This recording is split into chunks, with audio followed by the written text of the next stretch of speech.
जय श्री राम, राधे राधे। स्वागत है आप सभी का मेरे चैनल में। आशा करती हूँ आप सभी स्वस्थ होंगे। तो आज के सर्ग में हम भरत की पुनः श्री राम से अयोध्या लौटने और राज्य ग्रहण करने की प्रार्थना करना तथा श्री राम का भरत को समझाकर उन्हें अयोध्या जाने का आदेश देने का वर्णन किया गया है। तो श्रवण कीजिए आज का सर्ग और अंत तक बने रहिएगा। एवं उक्त्वा तु विरते रामे वचनम अर्थवत् ततो मंदाकिनी तीरे रामं प्रकृति वत्सलम् उवाच भरतः धार्मिको धार्मिकं वचः को हि स्यादीदृशो लोको सादृश्य त्वं मरिदम्। अर्थात ऐसा अर्थ युक्त वचन कहकर जब श्री राम चुप हो गए, तब धर्मात्मा भरत ने मंदाकिनी के तट पर प्रजावत्सल धर्मात्मा श्री राम से यह विचित्र बात कही। शत्रु दमन रघुवीर, इस जगत में जैसे आप हैं वैसा दूसरा कौन हो सकता है। कोई भी दुख आपको व्यतीत नहीं कर सकता। कितनी ही प्रिय बात क्यों न हो, वो आपको हर्षो प्रफुल्ल नहीं कर सकती है। वृद्ध पुरुषों के सम्मान्य होकर भी आप उनसे संदेह की बातें पूछते हैं। जैसे मरे हुए जीव का अपने शरीर आदि से कोई संबंध नहीं रहता है, उसी प्रकार जीते जी भी वह उनके संबंध से रहित हैं। जैसे वस्तु के अभाव में उसके प्रति राग द्वेष नहीं होता, वैसे ही उसके रहने पर भी मनुष्य को राग द्वेष से शून्य होना चाहिए। जिसे ऐसे विवेक युक्त बुद्धि प्राप्त हो गई है, उसको संताप क्यों होगा। नरेश्वर, जिसे आपके सम्मान आत्मा और अनात्मा का ज्ञान है, वही संकट में पड़ने पर भी विषाद नहीं कर सकता। रघुनंदन, आप देवताओं की भांति सत्व गुण से संपन्न महात्मा, सत्य प्रतिज्ञ, सर्वज्ञ, सबके साक्षी और बुद्धिमान हैं। ऐसे उत्तम गुणों से युक्त और जन्म मरण के रहस्य को जानने वाले आपके पास असह्य दुख नहीं आ सकता है। जब मैं परदेश में था, उस समय नीच विचार रखने वाली मेरी माता ने मेरे लिए जो पाप कर डाला है, वह मुझे अभिष्ट नहीं है। अतः आप उसे क्षमा करके मुझ पर प्रसन्न हो। मैं धर्म के बंधन में बंधा हुआ हूँ, इसलिए इस पाप करने वाली एवं दंडनीय माता को मैं कठोर दंड देकर मार नहीं डालता। जिनके कुल और कर्म दोनों ही शुभ थे, उन महाराज दशरथ से उत्पन्न होकर धर्म और अधर्म को जानता हुआ भी मैं मात्र वध रूपी लोक निंदित कर्म कैसे करूं।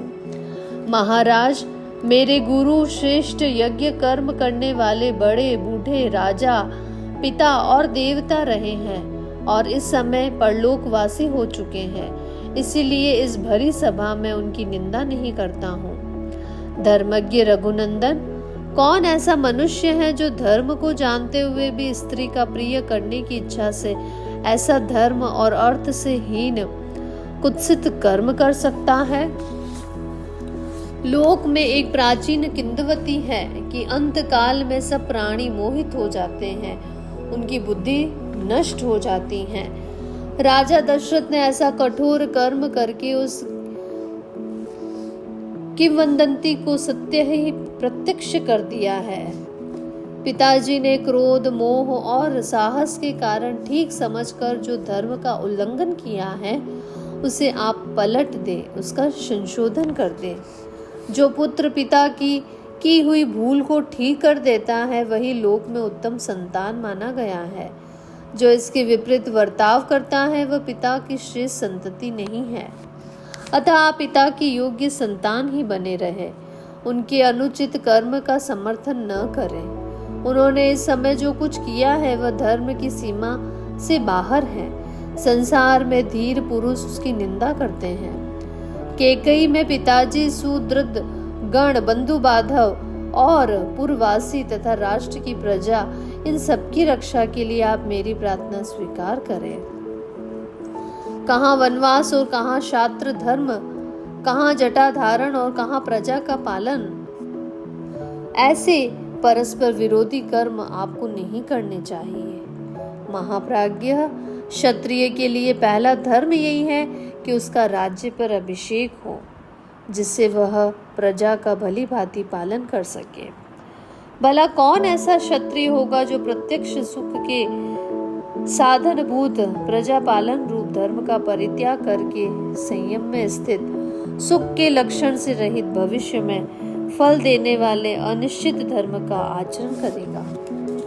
यदि आप कलेश साध्य धर्म का ही आचरण करना चाहते हैं तो धर्म अनुसार चारों वर्णों का पालन करते हुए ही कष्ट उठाइए। धर्मज्ञ रघुनंदन, धर्म के ज्ञाता पुरुष चारों आश्रमों में गृहस्थ को ही श्रेष्ठ बतलाते हैं, फिर आप उसका परित्याग क्यों करना चाहते हैं? मैं शास्त्र ज्ञान और जन्मजात अवस्था दोनों ही दृष्टियों से आपकी अपेक्षा बालक हूँ, फिर आपके रहते हुए मैं वसुधा का पालन कैसे करूँगा?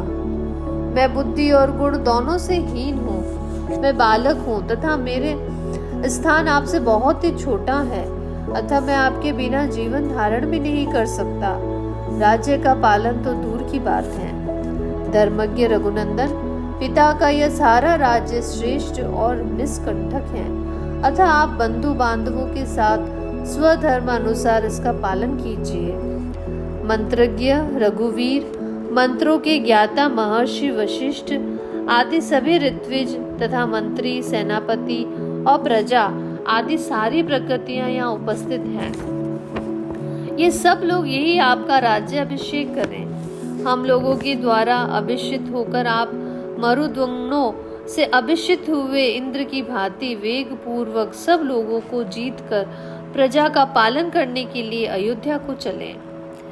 वहां देवता, ऋषि और पितरों का ऋण चुकाएं, दुष्ट शत्रुओं का भली भांति दमन करें तथा मित्रों को उनकी इच्छा अनुसार वस्तुओं द्वारा तृप्त करते हुए आप ही अयोध्या में मुझे धर्म की शिक्षा देते रहें। आर्य, आपका अभिषेक संपन्न होने पर सुहृदय गण प्रसन्न हो और दुख देने वाले आपके शत्रु भयभीत होकर दसों दिशाओं में भाग जाएं। पुरुष प्रवर, आप आज मेरी माता की कलंक को धो पहुँच कर पूज्य पिताजी को भी निंदा से बचाइए।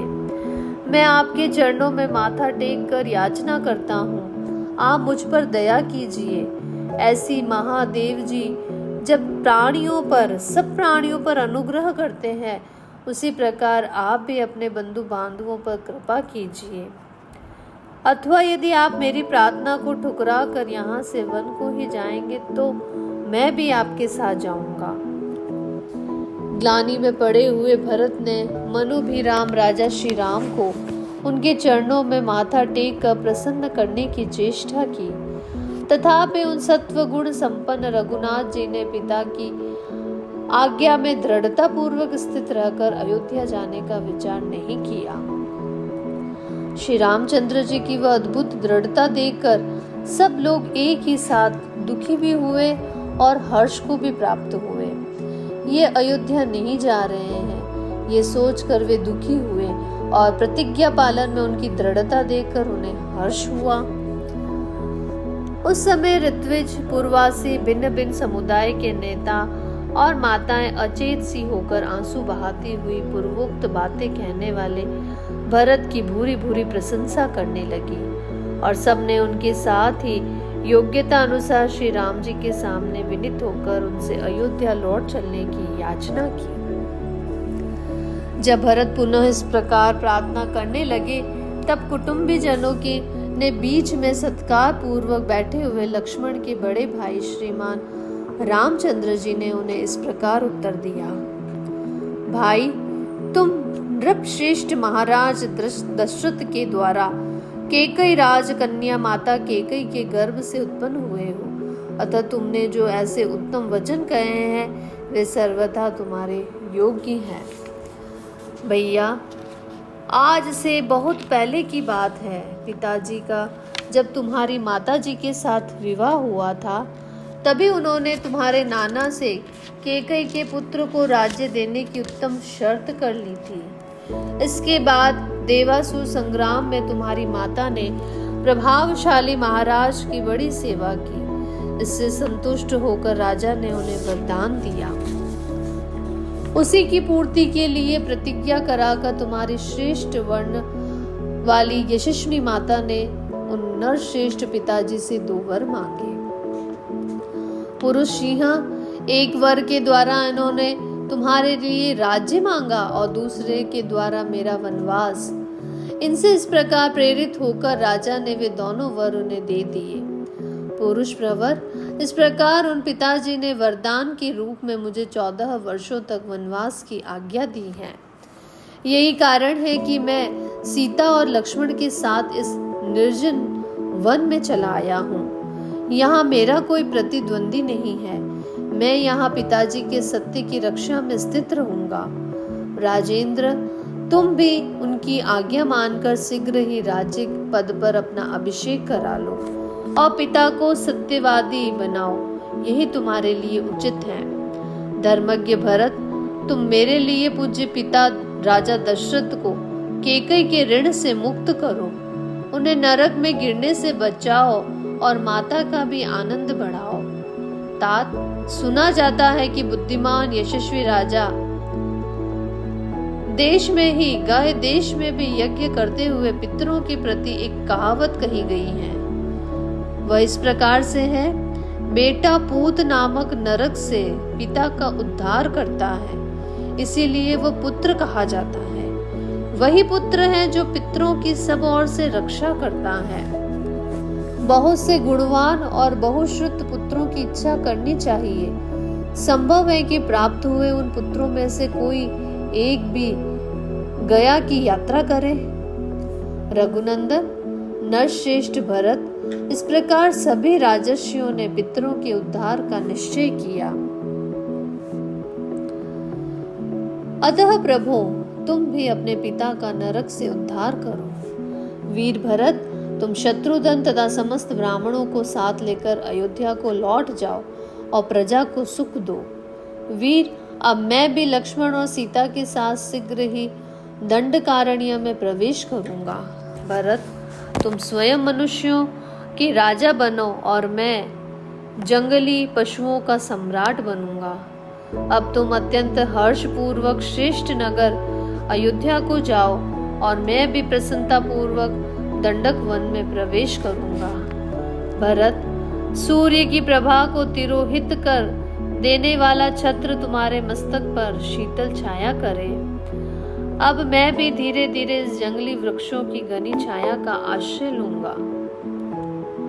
भरत, अतुलित बुद्धि वाले शत्रुघ्न तुम्हारी सहायता में रहे और सुविख्यात सुमित्रा कुमार लक्ष्मण मेरे प्रधान मित्र हैं। हम चारों पुत्र अपने पिता राजा दशरथ के सत्य की रक्षा करें। तुम विषाद मत करो। जब धर्मज्ञ श्री रामचंद्र जी भरत को इस प्रकार समझा बुझा रहे थे, उसी समय ब्राह्मण शिरोमणि जाबाली ने उनसे यह धर्म विरुद्ध वचन कहा। रघुनंदन, आपने ठीक कहा है, परंतु आप श्रेष्ठ बुद्धि वाले और तपस्वी हैं, अतः आपको मनुष्य की तरह ऐसा निरर्थक विचार मन में नहीं लाना चाहिए, मूर्ख मनुष्यों की तरह।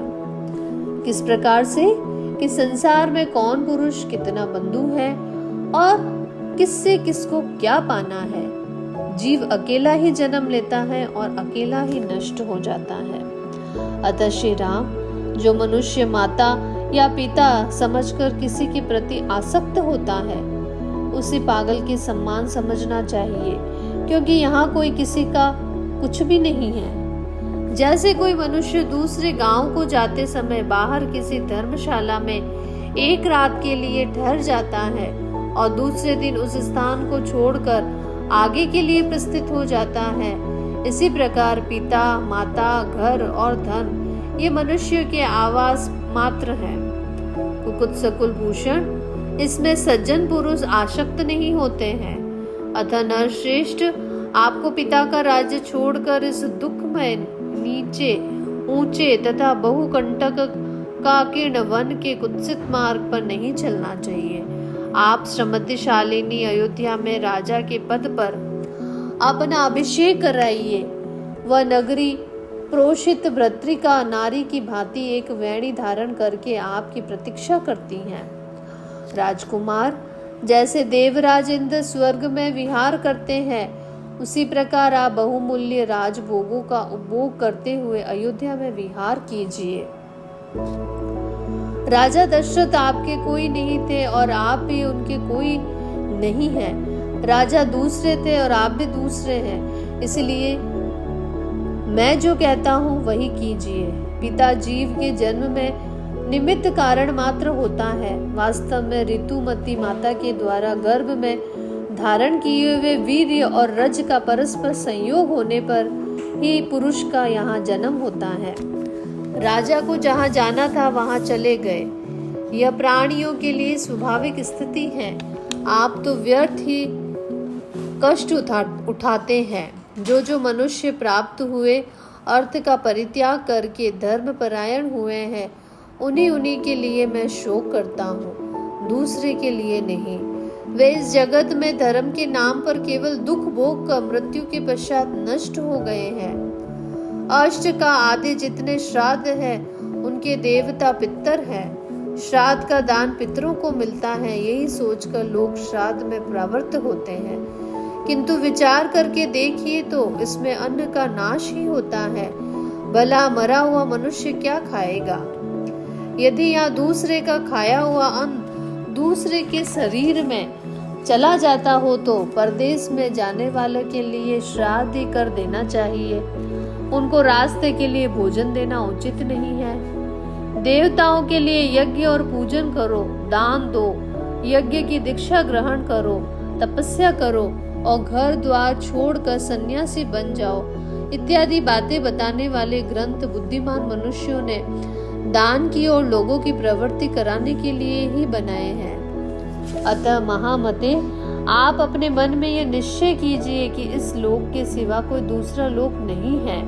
अतः वहाँ फल भोगने के लिए धर्म आदि के पालन की आवश्यकता नहीं है। जो प्रत्यक्ष राज्य लाभ है उसका आश्रय लीजिए, परोक्ष को पीछे ढकेल दीजिए। सत्पुरुषों की बुद्धि जो सब लोगों के लिए राह दिखाने वाली होने के कारण प्राणभूत है, आगे करके भरत के अनुरोध से आप अयोध्या का राज्य ग्रहण कीजिए। इस प्रकार से वाल्मीकि निर्मित आर्ष रामायण आदि काव्य के अयोध्या कांड में हमारा ये सर्ग पूरा होता है। कल हम आगे का सर्ग प्रारंभ करेंगे। आप सभी को धन्यवाद चैनल को लाइक, सब्सक्राइब और शेयर करने के लिए। और मेरे चैनल पे अगर आप नए हैं तो प्लीज़ चैनल को लाइक, सब्सक्राइब और शेयर करें और ज़्यादा से ज़्यादा कमेंट करें। धन्यवाद। आपका दिन मंगलमय हो।